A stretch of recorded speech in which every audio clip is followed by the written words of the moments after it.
Hi hello అండి, welcome back to my channel పద్దు express. ఎలా ఉన్నారు? అందరు బాగున్నారా? ఈరోజు నేను చేసేది ఏంటో తెలుసా? ఆకుకూరేనండి. ఏంటో చూపిస్తున్నా, ఇది ఆకుకూరలాగా కనిపించట్లేదే అనుకుంటున్నారా? ఆకుకూరే. ఆకుకూరతో ఎలా హెల్దీ, మామూలు మనం తోటకూర తింటాం కదా, తోటకూరతోనే చేశాను. తోటకూరతో ఎలా చేశారని, తోటకూర లివర్ ఫ్రై అన్నమాట.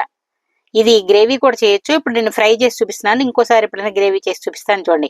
తోటకూర శుభ్రంగా క్లీన్ చేసి, ఇది మా ఊరు వెళ్ళినప్పుడు మా ఊళ్ళో చేశాను, అందుకే అక్కడ చేసి చూపిస్తున్నాను అనమాట. చూడండి, తోటకూరని బాగా క్లీన్ చేసుకొని ఒక గిన్నెలో పెట్టుకొని కొంచెం 4 పచ్చిమిరపకాయలు కూడా వేసుకొని కొంచెం ఉడికించుకోవాలి. దీనిలో నీళ్ళు ఎక్స్ట్రా ఏమేమి, మనం కడిగి పెట్టుకున్నప్పుడు అందులోనే నీళ్ళు వస్తాయి కదా, ఇంకా ఎక్స్ట్రా మనం ఏమి నీళ్ళు వేయక్కర్లేదు. చక్కగా మగ్గిపోద్ది. ఆకుకూర ఏముందండి, ఊరికనే మగ్గిపోతుంది కదా.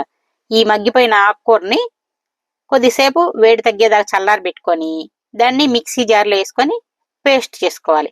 బాగా మెత్తగా పేస్ట్ చేసేసుకోవాలన్నమాట. చూడండి, ఇలాగా పేస్ట్ రెడీ అయిపోయింది. ఈ పేస్ట్ లో ఇంకా కొన్ని కలపాల్సిన ఐటమ్స్ ఉన్నాయి. అది ఎలాగేంటి అనేది చూడండి. ఈ పేస్ట్ తీసుకొని ఇప్పుడు ఒక గిన్నెలోకి తీసేసుకుంటున్నాను. చూడండి, పేస్ట్ ఎంత రెడీ అయిపోయింది, మెత్తగా చక్కగా రెడీ అయిపోయింది.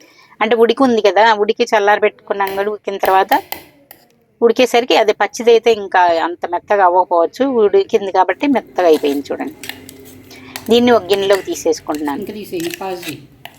తీసుకొని ఇప్పుడు దీన్ని ఎలా చేస్తున్నా, ఏంటి ఏదో ముక్కలు ముక్కలుగా ఉంది, ఇక్కడ చూస్తే ఆకుకూర మెత్తగా ఉంది అని అనుకుంటున్నారా? ఇగో దీనిలో కావాల్సినవి చూసారా? పసుపు, ఉప్పు, అలాగే కొంచెం గరం మసాలా, కారం. ఇది ఏంటో తెలుసా? శనగపిండి. ఎందుకంటే అది పలచగా ఉంటది, మనకి ముక్కల్లాగా రావాలంటే డైరెక్ట్ గా రాదు. కొంచెం దానికి పిండి, శనగపిండి కొంచెం కలుపుకుంటే అప్పుడు కొంచెం గట్టిగా అయ్యి కేక్ లాగా వస్తుంది అనమాట. చూసారా? దీనిలో కొంచెం శనగపిండి కలిపినాక ఉప్పు, పసుపు, కారం, కొంచెం గరం మసాలా,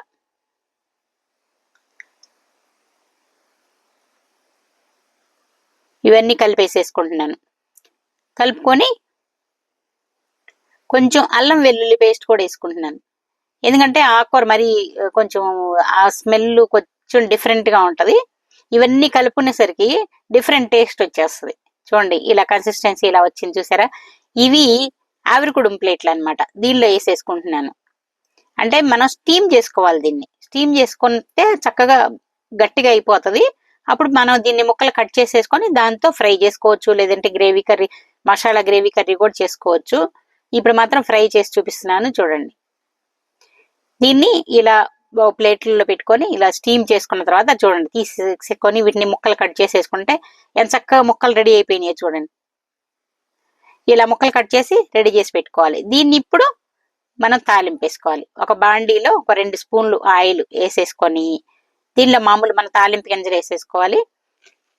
తాలింపు గింజలన్నీ కొంచెం వేగిన తర్వాత దీనిలో ఉల్లిపాయలు వేసుకుంటున్నాను. చూడండి, ఉల్లిపాయలు వేసుకొని ఇవి కూడా బాగా ఫ్రై చేసుకోవాలి. కొంచెం బ్రౌన్ కలర్ వచ్చేలాగా ఫ్రై చేసుకోవాలి. ఇలా ఫ్రై చేసుకుంటూ కొంచెం దీనిలో కొంచెం సాల్ట్ కూడా వేసుకుంటున్నాను, తొందరగా ఫ్రై అవ్వటం కోసం. అలాగే అంటే వీటి ముక్క అందులో వేసుకున్నాం కదా సాల్ట్, వీటికి కూడా ఉల్లిపాయలకు కూడా చప్పగా లేకుండా దీనిలో కూడా కావాలి కదా, అందుకని దీనిలో కూడా కొంచెం ఉప్పు, పసుపు, కారం అన్నీ వేసుకుంటున్నాను అనమాట. కొంచెం అల్లం వెల్లుల్లి పేస్ట్ కూడా. అంటే ఈ ఉల్లిపాయలు కొంచెం మనం కావాలంటే ఎక్కువ కూడా వేసుకోవచ్చు. మనకి అన్నంలో కలవటానికి ఎక్కువ కావాలనుకుంటే ఎక్కువ కూడా వేసుకోవచ్చు, లేదా ఊరికే నంచుకునేలాగా అలా అంటే తక్కువ వేసుకొని కూడా చేసుకోవచ్చు. చూడండి, ఇలా అన్ని వేసుకొని కలుపుకోవాలి. దీనిలోనే కొంచెం మళ్ళీ గరం మసాలా కూడా వేసుకుంటున్నాను. ఎందుకంటే వాటికి మాత్రం ముక్కల్లో మాత్రం అన్ని వేసాం, కానీ ఉల్లిపాయలు చప్పగా ఉంటాయి కదా, అందుకని చెప్పి ఉల్లిపాయలు కూడా ఇవన్నీ వేస్తే ఇంకా టేస్ట్ బాగుంటుంది అనమాట. ఇప్పుడు ఈ కట్ చేసుకున్న ముక్కలన్నీ కూడా ఇందులో వేసేస్తున్నాను. చూడండి, ఎంత చక్కగా వచ్చాయి. మీకు సైజు కావాలంటే ఇంకో కొంచెం చిన్న ముక్కలైనా కట్ చేసుకోవచ్చు. మీరు తినగలరంటే ఈ సైజ్ చేసుకోవచ్చు, లేదంటే మాకు ఇంకా చిన్న ముక్కలు కావాలంటే చిన్నవి కూడా చేసుకోవచ్చు. లాస్ట్ లో దీనిలో కావాలంటే కొబ్బరి కూడా వేసుకోవచ్చు అండి. కొబ్బరి కూడా వేసుకుంటే ఇంకా టేస్ట్ బాగుంటది కూడా. ఇక్కడ నేను వేయలేదు, మీరు కావాలంటే కొబ్బరి కూడా వేసుకోండి. చూడండి ఎంత చక్కగా రెడీ అయిపోయిందో.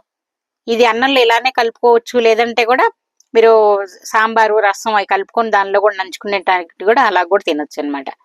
చాలా చాలా బాగుంటది టేస్ట్. ఒకసారి చేసి చూడండి మీరు కూడా. తోటకూర లివర్ ఫ్రై చూడటానికి కూడా బాగుంది కదా.